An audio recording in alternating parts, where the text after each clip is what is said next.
gonna pick Gloria. Oh, I've been missing you. No, I need to hold you. Oh. Did you like my water? Oh, my tea, I mean? We're gonna call infused water tea, okay? Pick it up, please. I love the whole communal living thing. It's so awesome. We moved here from Arizona about 2 years ago, and when we decided to move out here, my daughter and her husband came out here with us, and we decided to live as roommates because it's so expensive, you know, to live out here. It's just been really nice to have that experience of being a grandparent and being so close to them as they're growing up, you know. It's like, there's nothing like it. There's nothing like being a grandparent. I love it.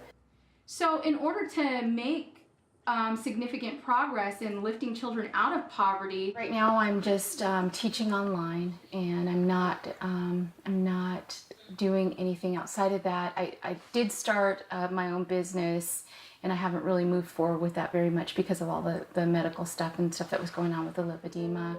I realized that there was something going on with my body that was different, probably about 10 years old. My dad took me to the military doctor, you know, to get my well child checkup, and he said that I was overweight and that I needed to lose weight. And to lose weight, you need to increase exercise and decrease food intake. And so I did that, and I wasn't successful at a really young age. I just thought that I had, you know, just the typical female shape. I saw my mom with the way that she was shaped. I was told that my shape was because of my ancestry. My mom is from Eritrea, used to be part of Ethiopia, so in Northeast Africa, you know, they said, well, that you just have the African body, you know, that kind of thing. I wasn't eating a lot. My parents knew that I wasn't eating a lot, and when they took me to the doctor said, well, she must be cheating behind your back. And so when I was about 16, I begged my parents to send me to a fat camp, Weight Watchers camp. And that first week, I just remember that we had to go in and get weighed in, and I gained 10 pounds, and everybody else had lost at least 10 pounds. And I was so devastated. But the good thing was that at least doctors kind of believe, the physicians kind of believed now that maybe there might be something going on metabolically. They weren't sure. And I just kept gaining weight and gaining weight and gaining weight. And by the time I had my third child, I was up to like 285, 275, around that. And I finally, about 10 years ago, lost about 130 pounds. And since then, I've gained probably about 20, 30 pounds back. You know, I lost the weight, but I noticed that I didn't lose any weight in my legs and in my butt and hip area, even though I looked like a different person because I lost so much weight everywhere else, but I didn't lose any weight in my lower body.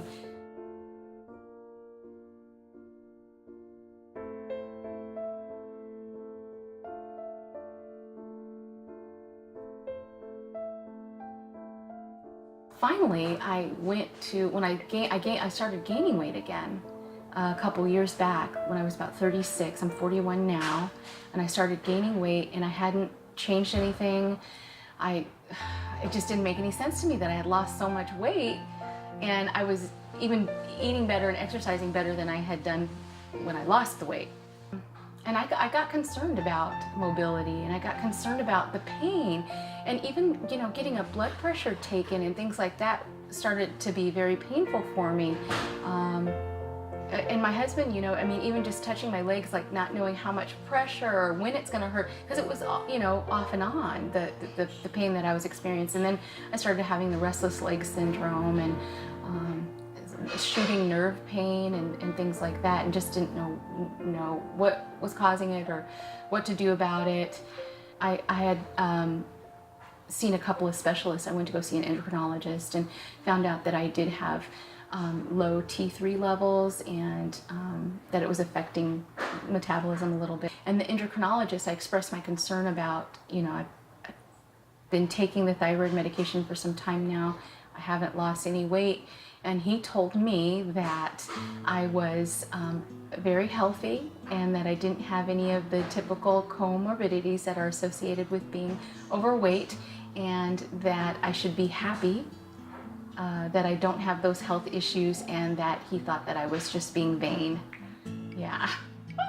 I was so upset. Like, that's unbelievable that he would I'm like the least, vain person that, I mean, I couldn't believe that he said that to me.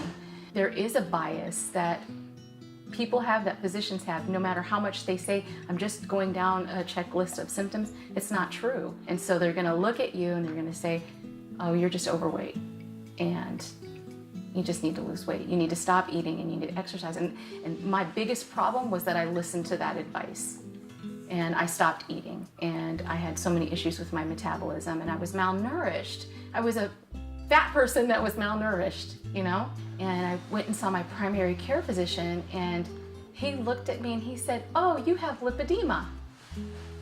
And I said, hyperlipidemia? How can you tell that by looking at me? Because I'd never heard of lipedema, And he said, no, lipedema, not lipidemia. But he told me that he had actually seen it before, and that there was no cure, and that it was going to get worse, and that it was pretty much a hopeless situation. So, yeah.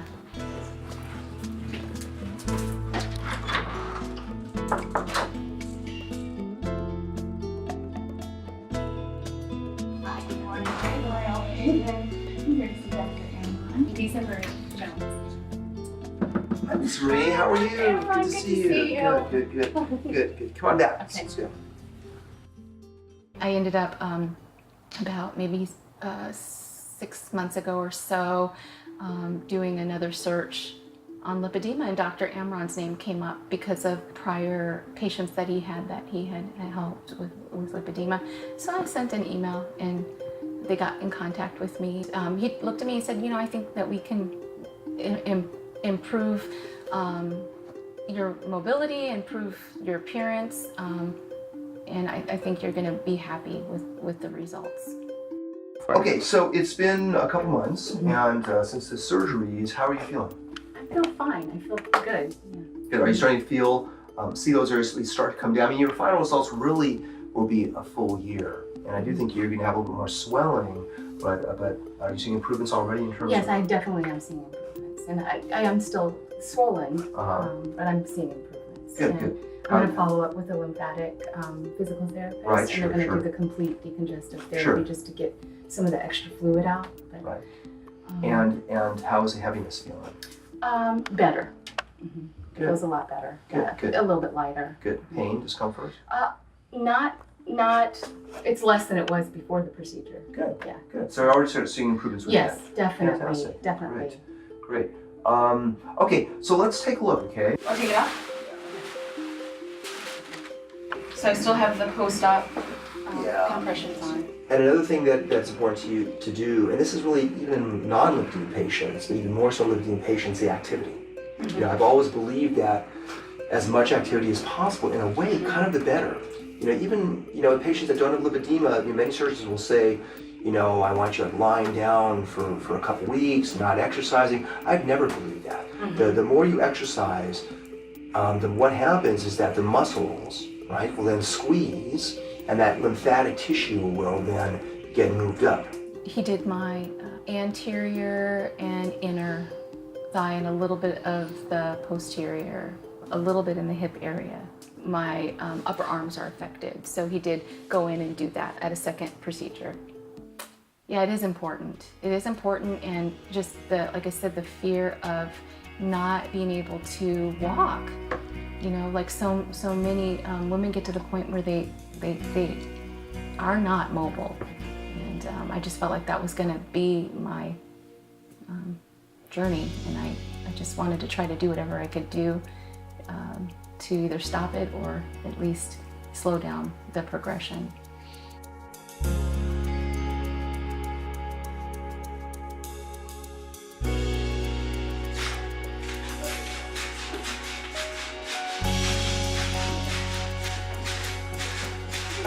You're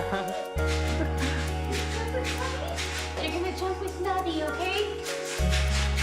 You're a big